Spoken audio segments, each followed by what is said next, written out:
건강보험 총 재정이 유지가 돼야 되잖아요. 그렇죠. 예, 이게 깎아서 사실 그렇지. 재정 축소를 하는 게 예. 뒤에 할 이야기가 될 수도 있겠지만 건강보험 총 재정의 수준이 한국이 높은 나라가 아니거든요. 예. 여전히. 그러니까 이제 여기서 어디선가 깎아주면 어디선가 더 내야 되는 거죠. 예. 그러니까 만약 그렇게 됐을 경우에 지금 현재의 보장 수준을 유지하기 위해서 지역 가입자한테 예를 들어서 지금 윤석열 정부에서 1조 원을 깎아준다고 하면 그렇죠. 직장 가입자한테서 1조 원을 사실 더 받아야 유지할 수 있는 겁니다. 더 받는다는 건 아니죠, 그러니까. 지금 현재 더 받는다는 이야기는 하지 않고 지출 효율화라고 말을 했는데 그거는 이제 지출 효율화하는 방법은 하나밖에 없죠. 그 의료 서비스를 줄이거나 의료 서비스의 가격을 낮추는 수밖에 없습니다. 그렇게 되면. 일주일 효율화가 그러면 말씀하신 대로 그 병원비를 깎 내릴 수는 없고 그럼 뭐 어떻게 가능한 건가요? 건강보험으로 그동안 이제 진료하던 내용 중에 일부분을 건강보험 진료가 안 되게 바꾸면 건강보험 재정은 뭔가 절약하는 것처럼 표면적으로 보일 수 있죠. 그러니까 보장을 줄인다? 예. 그러니까 지금은 예를 들어서 뭘 줄인다는 거예요, 그러면은? 그것까지는 발표하진 않았죠, 정부에서. 근데 정부에서 사실은 이제 재작년에 12월에 이미 대통령이 직접 나서가지고 이전 정부의 이제 보장성 강화 정책을 포퓰리즘으로 공격을 하면서 문재인 케어 문재인 케어를 이제 대표적인 어떤 정치적인 그 공격 대상으로 삼았지만 그 내용 중에 이제 들어가면서 보면 기존에 이제 MRI나 초음파나 이렇게 이제 보장성 강화 계획이 있지 않았습니까? 그 계획에 있는 부분들 중에 일부를 지금 이제 이 기준을 강화해가지고 이제 건강보험 재정으로 못하게 이렇게 지금 하는 게 하나가 있고요.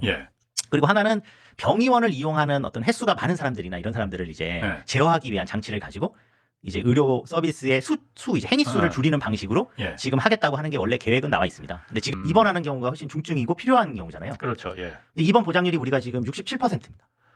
입원했을 때 그러니까 건강보험으로 지원해 주는 게 67%가 만 원이 들면은 6,700원을 지원해 준다는 얘기인가요? 예. 그럼 많이 지원해 주는 거 아니에요? 그렇게 이제 생각을 하실 수 있는데 이제 가까운 일본 같은 경우에 보시게 되면은 90%가 넘습니다. 유럽의 국가들은 이명박 대통령이나 박근혜 대통령이나 다 나와서 보장성 강화하겠다고 한 거죠. 그러니까. 근데 갑자기 지금 이 윤석열 정부에서 이 정도면 충분해라고 이야기하면서 전 정부에서 보장성 강화하겠다는 게 포퓰리즘이니까 안 하겠다고 하면서 건강보험 재정을 이제는 절약할 수 있다라고 주장을 하는 거는 실제로는 어떤 문제냐면 만약에 보장성을 지금 수준을 유지하거나 낮추게 되면 국민들이 직접 호주머니에서 내는 직접 의료비가 늘어나는 가능성입니다. 지금 우리가 지역 의료보험 가입자들을 1조 원 정도 깎아주면은 1년에 1조 원 정도 깎아주면은 물론 깎아주니까는 당장 깎아주니까 고맙네. 아유 고마운 정부 이렇게 하겠지만은 실제로는 그게 공짜가 아니더라. 병원에서 보장받는 게 그럼 낮아질 거라는 거죠. 낮아질 수밖에 없고 만약에 그 지금 수준을 유지하려고 해도 이제 이거는 그 어떤 균형 재정론상 계산을 해봤을 때 당연히 어디선가 또 더 걷어야 됩니다. 이런 식으로 그냥 깎아주겠다는 것만 이야기하는 건 포퓰리즘이고 이거는 윗돌 이제 윗돌 빼가지고 아랫돌 되는 그런 이제 꼴이다.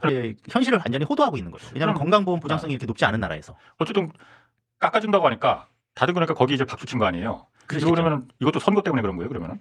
저는 선거 때문이라고 보고요. 윤석열 정부에서 뭔가 이런 재산을 갖고 있고 아파트를 갖고 있고 다주택을 갖고 있을 때 그로 인한 지역 가입자로서 이제 높은 보험료 부담 이게 이제 어떤 부동산을 사고 팔거나 아니면 보유하고 있는데 부담으로 작용하는 거를 막으려고 하는 것도 저는 일부 있다고 생각하거든요.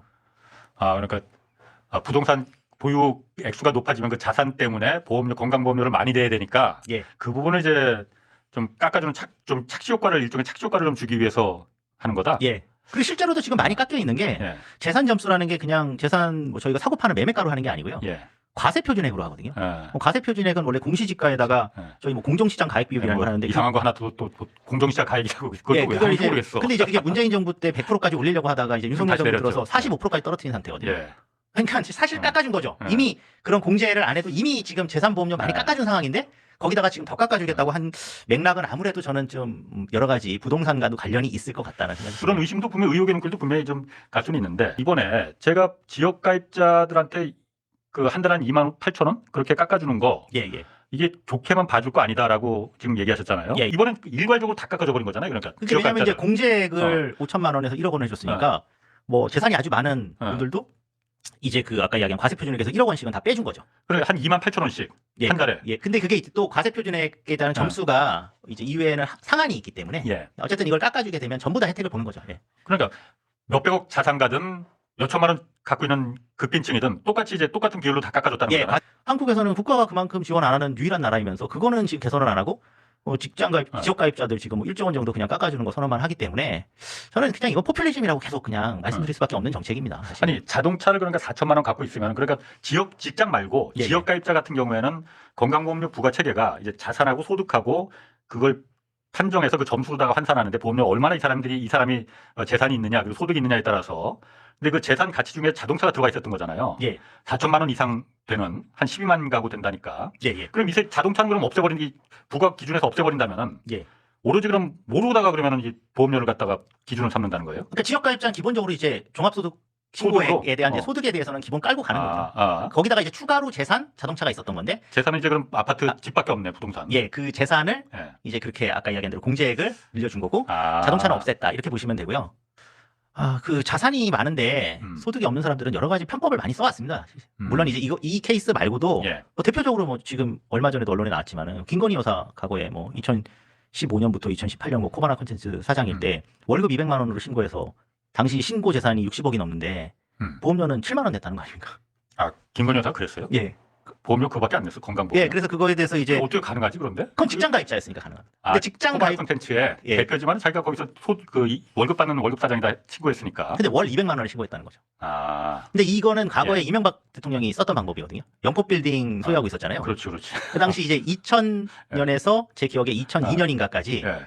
그 서울시장 하기 전까지 이제 영포 빌딩에 있는 관리회사의 대표를 맡으면서 예. 월급을 당시 78만 원인가로 신고를 해가지고 예. 보험료를 13,000원 정도 냈을 겁니다. 그게 이외에 막 국감에서도 막 말이 되고 그러면서 이제 당시에도 나왔던 게 직장 가입자에 숨어 들어간 고액 자산가들에 예. 대한 이야기가 또 당시에 많이 나왔었어요. 그러니까 이제 이런 식으로 자산이 많은 사람들은 사실 지금 제대로 부과하지 않죠. 본인 가족들이 아팠을 때 예. 저쪽은 아까도 이야기한 대로 입원했을 때 92% 보장률이라고 하면 1,000만 원 진료를 받았을 때 80만 원을 냈지만 예. 저희는 1,000만 원 진료를 가족 중에 누구 한 명이 하면은 300 얼마를 내야 되는 겁니다. 그러니까 27%라고 했어요. 그러니까 이게 보험료를 깎아준다는 걸 그냥 마냥 좋아할 수는 없다는 거죠. 그런